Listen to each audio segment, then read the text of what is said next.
Bonjour, aujourd'hui je vais vous parler de la sleeve gastrectomie qui est la technique la plus pratiquée dans le monde de la chirurgie de l'obésité, ça internationalement à part dans 2-3 pays. Environ 70% des procédures sont des sleeve gastrectomies, ce qui prouve que pour beaucoup de chirurgiens et de patients, c'est le meilleur compromis en termes de chirurgie de l'obésité. Concrètement, avec 3 petits trous, c'est une laparoscopie, une chirurgie avec une petite caméra, 3 petits trous, donc 12 mm, 5 et 5 mm, donc vraiment petit. Et en 20 minutes en moyenne, un peu moins parfois, un peu plus d'autres fois, je vais vous enlever une partie de l'estomac et réduire le volume de votre estomac. Donc 20 minutes de chirurgie, une anesthésie générale, 2-3 heures après, en général, vous commencez à vous lever, à marcher éventuellement. Et 6 heures après, vous allez vous alimenter d'abord sous forme liquide en buvant un petit peu d'eau. En général, les patients restent une nuit, ça leur permet d'être plus confortable et d'avoir une perfusion avec des calmants, c'est plus efficace, ça rassure le patient. Le lendemain matin, on fait une petite prise de sang pour être certain qu'il n'y ait pas d'infection, de saignement.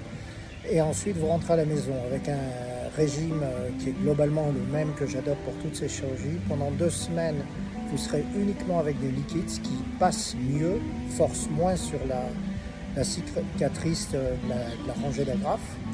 Alors ça peut être tous les types de soupes, de l'eau, du thé, du café, du lait, du boudin de jour, quelques jus de fruits, ceux qui ne sont pas acides évidemment, pas sucrés plus particulièrement. Vous évitez les boissons type soda, coca, tout ça, ça c'est fini. L'alcool, il vaut mieux éviter au moins le premier mois et évidemment, vous ne fumez pas, au moins pendant un mois et si vous pouvez davantage. Voilà, le premier mois, vous allez perdre 10% de votre poids, ça c'est intéressant.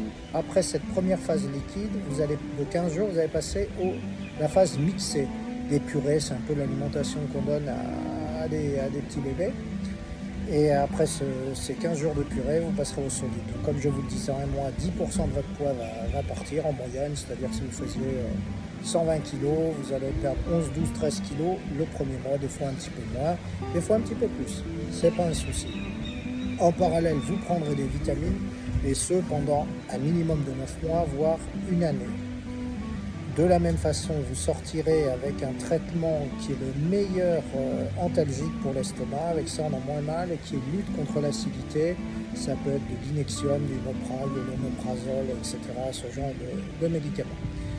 Voilà, en termes de risque, le seul risque opératoire réel de la sleeve, c'est d'avoir ce qu'on appelle une fistule. C'est une ouverture entre deux agrafes, tout en haut de la rangée d'agrafes en général, au niveau de l'estomac. Et l'intérieur de l'estomac, qui a un contenu acide, comme vous le savez, peut s'écouler un peu à l'extérieur, créer un abcès. Donc ça, c'est problématique. Ça veut dire immédiatement réopération, en général par cœlioscopie. On lave, on met un drain et par moment, avec l'aide d'un traitement ensuite endoscopique, on attend la cicatrisation qui peut prendre quelques semaines, voire un petit peu plus. Heureusement, ce risque qui est de l'ordre de 1% dans les équipes entraînées, bon, ce qui me concerne, ça fait plus de 9 ans que je n'en ai pas eu. On sait que ça peut arriver, mais c'est extrêmement rare. Donc, à part ce risque, évidemment, comme toute chirurgie, vous pouvez avoir un petit saignement, vous pouvez avoir autre chose, mais le risque, il est très maîtrisé. Aujourd'hui, sachez qu'on a moins de complications, par exemple avec une sleeve, que même avec une appendicite opérée en urgence.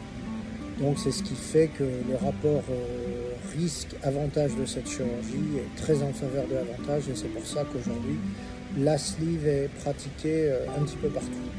Il y a très peu de contre-indications à la sleeve, essentiellement une qui doit nous faire opter pour une autre technique qui s'appelle le bypass, c'est la présence d'un reflux acide déjà avant l'intervention, accompagné ou non d'une importante hernie hiatale. Donc là, dans ces cas, on peut faire une sleeve, on peut faire une technique alternative qui s'appelle la Nielsen sleeve, autrement plus communément admis par beaucoup de chirurgiens. On passe dans ce cas-là au bypass.